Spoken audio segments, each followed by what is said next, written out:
An anime about sweaty boys fighting over a ball. Hell yeah. Although I guess that goes for any sports anime. Blue Lock is one of the more popular sports anime right now, and it's easy to see why. It's a good anime that's fast paced with good progression while still remaining one of the best action packed anime I've seen.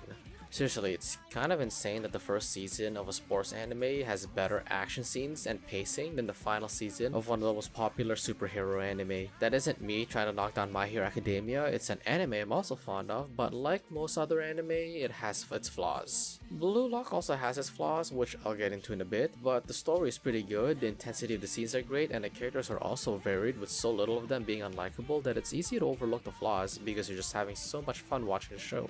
It's also quite subversive and it isn't afraid to break the norms of anime. So let's get into the nitty-gritty details of Blue Lock, and I will try to keep this as spoiler-free as possible. So what exactly is Blue Lock about? Obviously it's a soccer anime, but what makes it neat is that it's soccer mixed with Hunger Games.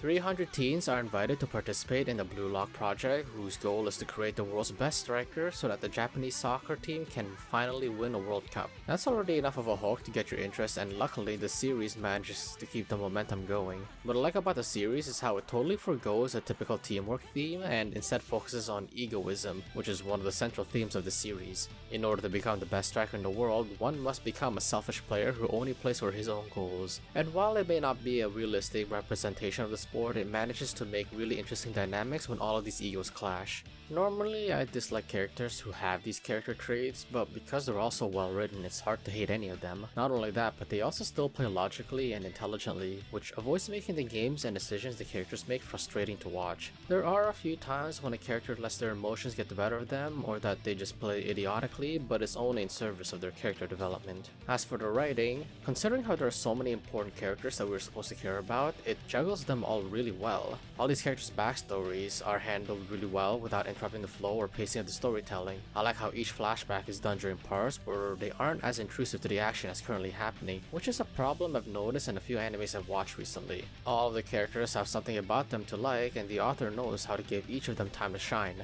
And even if you don't like some of the characters, you still understand what they're going through.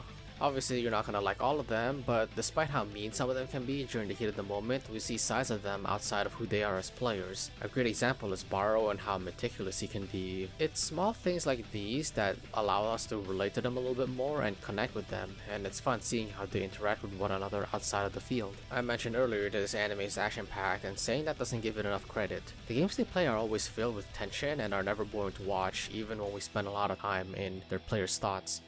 It's important to remind everyone that this is an anime, and thus they get really flexible with how they portray soccer in a way that makes it so entertaining to watch. The animation is top notch, and is the big reason why the anime feels so kinetic and full of energy. To be honest, the production value of the series is pretty high up there in general. The effects are visually appealing, the art is high quality, the editing is incredible, and the pacing is done very nicely. At least when it's 2D animation.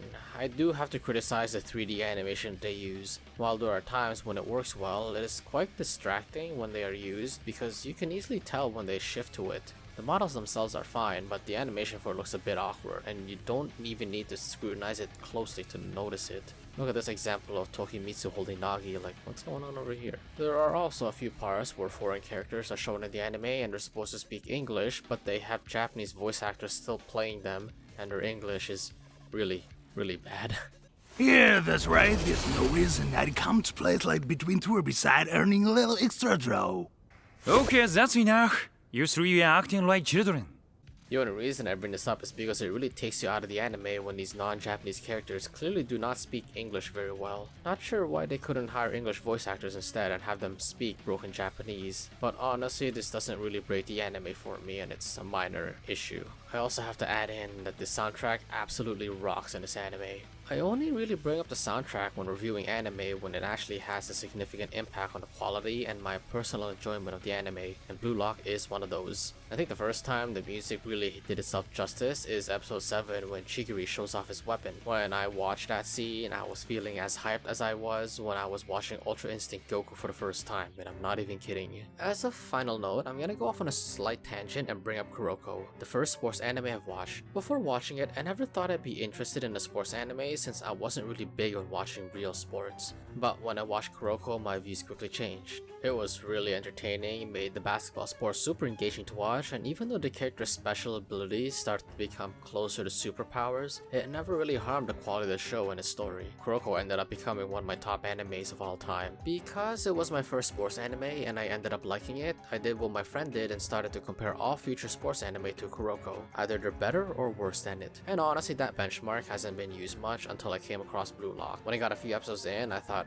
okay, this is better than Kuroko. And when I finished the first season, that feeling was only further solidified. But then I decided to wait a while before writing a review on it because it might have been recency bias. After a few weeks, I rewatched Kuroko and then Blue Lock again, and I can confidently say that Blue Lock is a more enjoyable sports anime. That isn't to say Kuroko is bad, I would still recommend it, but it's easy to make comparisons between the two. In the shortest way I could put it, Blue Lock Season 1 is like Season 2 of Kuroko, which I feel is when the anime really hits its stride. Kuroko's pacing is a bit slower in the first season, but not in a way that makes it boring to watch. It takes its time to get to know the characters and slowly progress the characters as they develop their abilities.